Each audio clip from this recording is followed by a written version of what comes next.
పెళ్ళైనా పండగైనా వేడుక ఏదైనా పట్టు చీరల ప్రత్యేక వేదిక వారాహి సిల్క్స్. గత 5 సంవత్సరాల్లో లేచిన నోర్లన్నీ ఏమైపోయాయి సార్? ఒక కొడాలి నాని కావచ్చు, ఒక పేర్ని నాని కావచ్చు, ఒక రోజా కావచ్చు, ఒక అనిల్ కుమార్ యాదవ్ కావచ్చు, ఒక గుడివాడ అమర్నాథ్ కావచ్చు. ఏమైపోయారు వీళ్ళంతా? ఇక్కడికి వెళ్ళారండి, మాట్లాడుతున్నారు. ఎక్కడ? కాకపోతే మీరు ఒకటి అనిల్ కుమార్ యాదవ్ చూసారా మీరు? అధికారంలో 1 ఇయర్ కాలంలో ఎక్కడన్నా చూసారా? వస్తూ ఉంటారు, కనిపించారు ఎక్కడ? పోతారు. ఎందుకంటే పార్టీ పార్టీ మీటింగ్స్ వస్తున్నారా? వస్తారు. చెన్నై షిఫ్ట్ అయిపోయారు అన్నారు అందరూ. లేదు, వస్తారు. ఇప్పుడు అధికారంలో ఉన్నప్పుడు మీరు చెప్పే సో కాల్ లీడర్స్ మొత్తం అధికారంలో ఉన్నప్పుడు ఫ్రంట్ లైన్ లో ఉంటారు. ఎప్పుడైనా ఇష్యూస్ కూడా అలాగే ఉంటాయి. అధికారంలో ఉన్నప్పుడు ఆన్సర్ చేయాల్సిన పరిస్థితులు, కీలక ఆన్ అండ్ ఆఫ్ మీడియా ముందుకు రావాల్సినటువంటి పరిస్థితులు అధికారంలో ఉన్నప్పుడు ఉంటాయి. కాకపోతే అధికారంలో లేనప్పుడు కొంత భాగమే ఉంటాయి, అంతా ఉండవు సహజంగా నాకు తెలిసిన వరకు. కాబట్టి అధికారంలో లేవు కాబట్టి ఆ పర్సంటేజ్ అనేది తగ్గింది తప్పితే వాళ్ళు ఎక్కడికి పోరు. ఖచ్చితంగా వాళ్ళు ఇప్పటికీ మాట్లాడుతున్నారు, ఇంకా మాట్లాడతారు కూడా రాబోయే రోజుల్లో. అంతే అంటారా? లేదా రెడ్ బుక్ చూసి నోట్లన్నీ మూసుకుపోయా అంటారు ఇప్పుడు? రెడ్ బుక్ భయపడేటువంటి వాళ్ళు ఈ వైఎస్ఆర్ కాంగ్రెస్ పార్టీలో కార్యకర్తల నుంచి నాయకుల దాకా ఏ ఒక్కరు లేరు. వాళ్ళు ఎన్ని కేసులు పెట్టినా ఎదుర్కోవడానికి మేము సిద్ధంగా ఉన్నాం. జైలుకి పోవడానికైనా సిద్ధంగా ఉన్నాం. న్యాయపరంగా మేము కోర్టుల్లో వాటిని ఎదుర్కొంటాం, చట్ట ప్రకారం మేము ఎదుర్కొంటాం వాటిల్ని.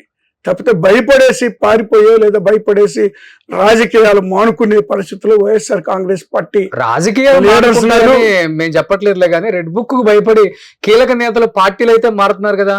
మీ జిల్లాలో మీ ఒంగోలులో బాలినేని శ్రీనివాసరెడ్డి గారు జనసేనలోకి వెళ్ళారు. మొన్నటికి మొన్న జగన్మోహన్ రెడ్డికి రైట్ హ్యాండ్ లెఫ్ట్ హ్యాండ్ అని చెప్పుకునే విజయసాయి రెడ్డి గారు రాజీనామా చేశారు రాజ్యసభకి. ఏ విధంగా చూడొచ్చు? ఇంకా కీలక నేతలు బడాబాబులు చాలా మంది పార్టీ మారి వేరే పార్టీలో చేరే అవకాశం కూడా ఉందని చెప్పుకుంటున్నారు. పవన్ కళ్యాణ్ గారికి టచ్ లో ఉన్నారు ఆల్రెడీ అని చెప్పుకుంటున్నారు. ఇప్పుడు అది వాళ్ళ విజ్ఞతకే వదిలేయాలి. ఎందుకంటే జగన్మోహన్ రెడ్డి గారు అధికారంలో ఉన్న సమయంలో వాళ్ళకి ఇచ్చినటువంటి ప్రాధాన్యత బాలినేనికి కానీ లేదా విజయసాయి రెడ్డి గారికి కానీ ఆయన ఇచ్చినటువంటి ప్రాధాన్యత ఎవరికి ఇవ్వలేదు. ఇప్పుడు మా జిల్లాకి సంబంధించి మీరు చూస్తే మరి బాలినేని గారు ఏకఛత్రాధిపత్యం వహించిన పరిస్థితులు అందరికీ తెలుసు. అది ఎవరిచ్చారు? అది ఆ స్థాయి తీసుకొచ్చింది ఎవరు? జగన్మోహన్ రెడ్డి గారు. దానివల్ల ఆ స్థాయి తీసుకొస్తే ఆయన ఎందుకు ప్రస్తావిస్తారు? జనసేనలో జాయిన్ అయ్యే ముందు జగన్మోహన్ రెడ్డి ఏ పబ్లిక్ మీటింగ్ లో కూడా కనీసం నా పేరు ఎత్తడానికి కూడా ఇష్టపడలేదు. నేను ఆ పార్టీ కాకపోయినా కేవలం వైసీపీలో కొంతమంది నాయకులు ఉన్నారు, మంచి వాళ్ళు కూడా ఉన్నారు. దానిలో నాకు బాగా నచ్చిన నాయకుడు బాలినేని శ్రీనివాసరెడ్డి అని కూడా పవన్ కళ్యాణ్ గారు ప్రస్తావించారు. నాకు ఆయన మీద గౌరవం ఉందని కూడా ప్రస్తావించారు కదా. ఓకే, ఇప్పుడు పవన్ ఆ పొజిషన్ లో ఉన్నప్పుడు ఆయన అలా మాట్లాడబట్టి ఈయన ఈరోజు ఆయన దగ్గరికి వెళ్ళగలిగాడు. అది ఒక స్ట్రాటజీ పొలిటికల్ గా. ఎందుకంటే ఇది ఎన్నికలకు ముందు నుంచి జరుగుతున్న వ్యవహారం. వాళ్ళు తీసుకోవాలని, చంద్రబాబు నాయుడు తీసుకోవాలని, పవన్ కళ్యాణ్ గారు తీసుకోవాలని చర్చలు అనేటువంటిది ఈ ఎన్నికల ముందు నుంచి జరుగుతున్నటువంటి అంశమే. కాకపోతే ఏంటంటే తిరిగి మళ్ళీ జగన్మోహన్ రెడ్డి గారు మళ్ళీ అధికారంలోకి వచ్చేటువంటి అవకాశాలు ఉన్నాయని భావించి సోకాల్ నాయకులంతా అలాగే ఉండిపోవడం జరిగింది. ఆ తర్వాత పరిణామాల్లో కొంతమంది అటు ఇటు వెళ్ళారంటే వాళ్ళు చేసిన తప్పులు లేదా వాళ్ళు స్కిన్ సేవ్ చేసుకోవడానికో మరి జగన్మోహన్ రెడ్డి గారి మీద మరొకరి మీద నెపం నెట్టి మరి అవతల పార్టీలకు వెళ్ళారు. అది వాళ్ళు కేవలం స్వార్థ ప్రయోజనాల కొరకు వెళ్ళారు వాళ్ళు. మీరు అది గమనించాలి. ఇప్పుడు స్వార్థంగా వెళ్ళేటప్పుడు ఎవరేం చేయలేరు. కేసుల నుంచి తప్పించుకోవడమే కదా ఖచ్చితంగా. ఇప్పుడు చేసిన ఏకఛత్రాధిపత్యం వహించారు జిల్లా మొత్తం, ఆయన కింగ్.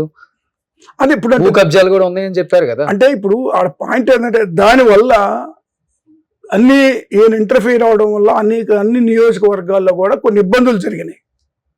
అభ్యర్థుల విషయం అయితే లేదా ప్రభుత్వం అధికారంలోకి వచ్చిన తర్వాత మరి ఈ నామినేటెడ్ పోస్టులు ఇవ్వటంలో కానివ్వండి, అనేక సందర్భాల్లో ఈయన ఇంటర్ఫీరెన్స్ ఎక్కువైపోయింది. అవినీతి కూడా ఎక్కువ ఉందా? అవినీతి కూడా జరిగింది అనేది కదా. మరి ఇప్పుడు ఈ రోజు ఆరోపణలు ఉన్నది, దాని మీద కూడా విచారణలు జరుగుతాయనే కదా ఆయన ఇమీడియట్ గా ఆల్టర్నేటివ్ ఆలోచన చేసింది.